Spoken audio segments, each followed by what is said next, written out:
Bonjour à toutes et à tous, aujourd'hui le rendez-vous de l'info est au Salon de l'Agriculture à Paris. Dans quelques instants, je vous emmènerai dans les allées afin de rencontrer celles et ceux qui représentent nos différents départements. Direction l'Aube ensuite afin de comprendre pourquoi il y a autant de ministres et de secrétaires d'État qui viennent ces derniers mois dans le département. Et puis on terminera avec notre séquence quotidienne Moi Président. Mais tout de suite, voici un résumé complet de l'actualité.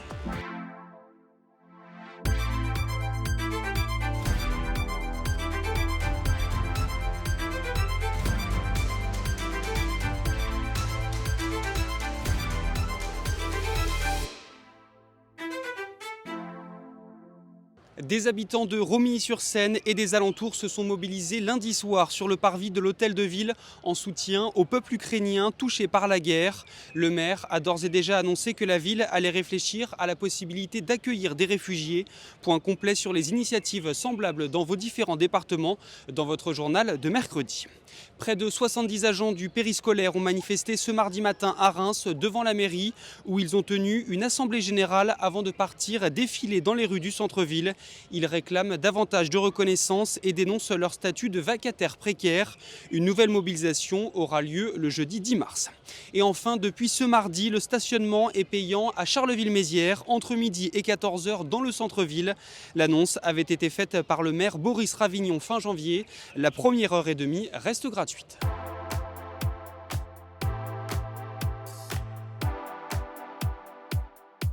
Nous voici donc dans les allées du Salon de l'Agriculture et on va aller à la rencontre de celles et ceux qui fièrement représentent notre belle région. Suivez-moi. Bonjour madame, comment vous vous appelez? Alors je m'appelle Marina, Quelle est votre fonction? alors je suis viticultrice en Champagne à côté d'Épernay, un petit village qui s'appelle Vendières. Est-ce que vous pourriez nous parler de votre champagne et de sa particularité? Alors la particularité c'est qu'on se trouve en vallée de Marne, on a essentiellement un encépagement qui est en pinot meunier. Et puis on a les trois cépages bien évidemment, le pinot noir aussi et le chardonnay. Donc c'est un champagne qui est agréable, harmonieux et gourmand. Est-ce que l'année 2021 a été une bonne année pour vous? Alors 2021 a été une année extrêmement complexe, difficile due aux conditions climatiques qui ont en fait malheureusement nous avons eu beaucoup de mildiou qui malheureusement a endommagé les parcelles et surtout les raisins. Donc on a réussi à tout de même faire une petite récolte qui va forcément être embêtante parce que la production va évidemment être plus petite. Voilà. Ça doit être le bonheur pour vous de retourner comme ça sur le Salon de l'Agriculture et de rencontrer du monde? Oui, tout à fait. C'est le bonheur de retrouver nos clients, le relationnel qui est quand même très important. On en a besoin et puis on a aussi besoin de faire tourner nos petites entreprises viticoles. Merci beaucoup. Allez, suivez-moi, on continue. Parfait, merci. On va donc enchaîner avec... on va parler autre chose, qu'on ne va pas parler que de champagne, comme vous en doutez, on va également parler cosmétique. Bonjour madame, Bonjour. comment vous vous appelez? Sandrine Appert. Et bonjour madame Appert, merci de nous accorder ces quelques minutes. Qu'est-ce que vous faites sur ce joli stand? En fait, je suis agricultrice à Somme-Tourbe, dans le département de la Marne, à côté de Suippes. Et donc, avec mon mari, on produit du colza, de la cameline et du chanvre qu'on presse. Et j'utilise l'huile pour fabriquer de la cosmétique artisanale. J'imagine que les gens doivent être forcément curieux quand ils voient vos produits. Comment ils réagissent? Ils sont surpris parce qu'ils n'imaginent pas qu'on puisse faire de la cosmétique avec une production agricole marnaise, alors que si, complètement. On arrive vraiment à valoriser l'agriculture de façon différente et je trouve que c'est super important. Et j'imagine que ça doit être important aussi pour les personnes qui viennent vous voir d'acheter local. On le sent, c'est de plus en plus important. Oui, complètement. Et c'est vrai que le côté local assure une sécurité et une qualité de produit qu'on ne retrouve pas forcément quand on est sur quelque chose qu'on ne connaît pas trop. Et ce qui est important, c'est, je trouve, de pouvoir échanger et expliquer. Et moi, j'aime vraiment beaucoup expliquer mon métier d'agricultrice et de savonnière. Et je trouve que c'est ça qui est important dans notre acte d'achat, en fait. Merci beaucoup. Je vous en prie. Bonne journée. Au revoir. Hop. On continue, donc comme vous le voyez, il y a beaucoup de monde, c'est un peu l'effusion, je ne sais pas si vous m'entendez très bien. En tout cas, on se demandait s'il allait y avoir du monde à ce salon de l'agriculture. Et ça y est, on a la réponse, il y a beaucoup de monde. Donc on a eu des produits cosmétiques, on a eu du champagne, on va enchaîner maintenant avec des bières.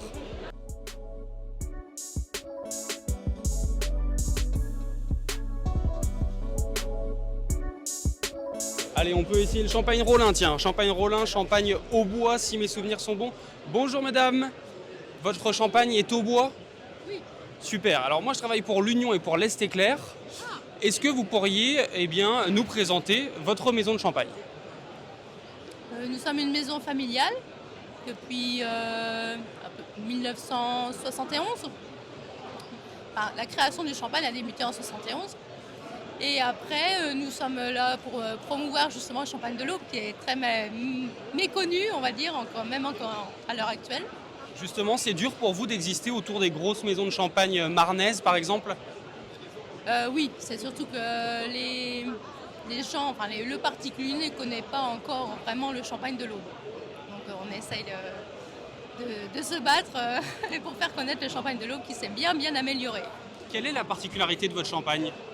À nous, des secteurs vraiment pinot noir. Vraiment, c'est ce qui nous différencie des autres. Champagne très fruité. Le pinot noir amène beaucoup de rondeur à un champagne par rapport au champagne de la Côte des Blancs, par exemple. Voilà.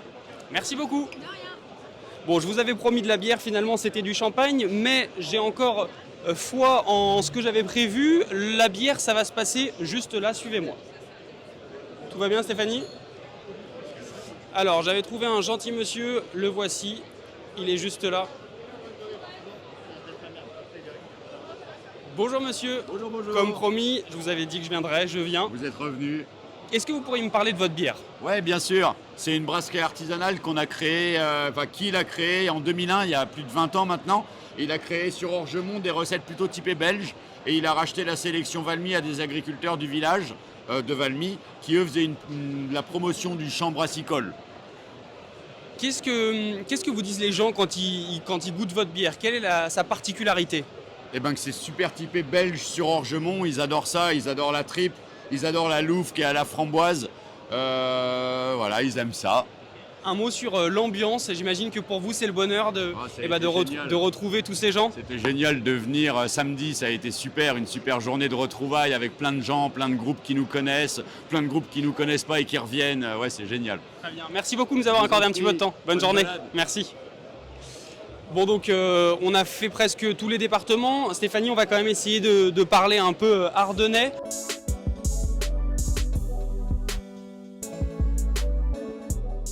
Bonjour monsieur, est-ce que je peux vous déranger en plein repas? Allez-y, jeune homme. Je travaille pour l'Union, l'Ardennais et l'Est Éclair. On Oui. a parlé beaucoup des différents départements, mais on n'a pas encore beaucoup parlé de l'Ardenne. Est-ce que vous pourriez nous présenter votre stand?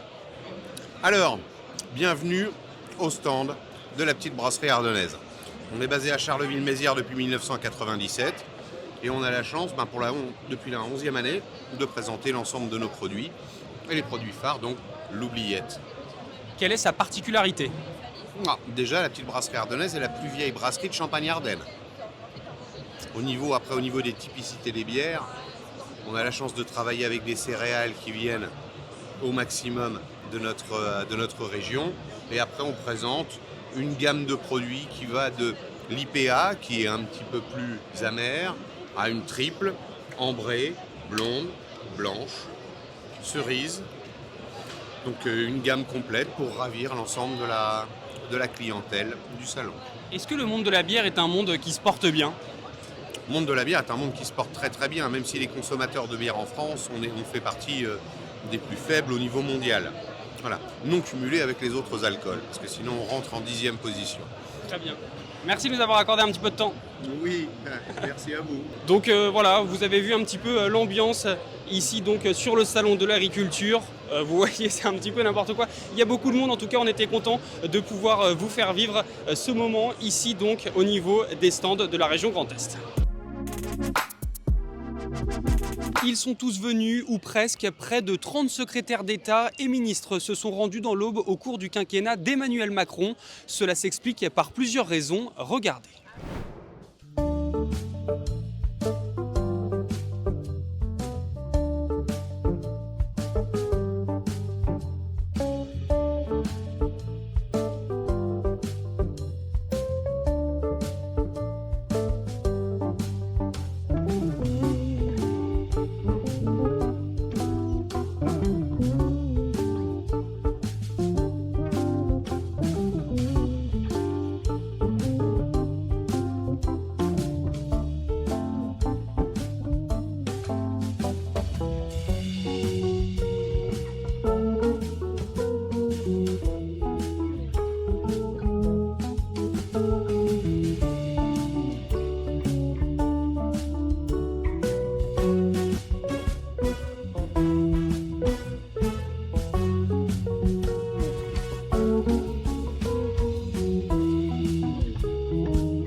C'est la fin de cette édition. Juste avant de se quitter, je vous propose d'écouter Maryse qui nous dévoile quelle serait la première mesure qu'elle prendrait si elle était élue présidente de la République.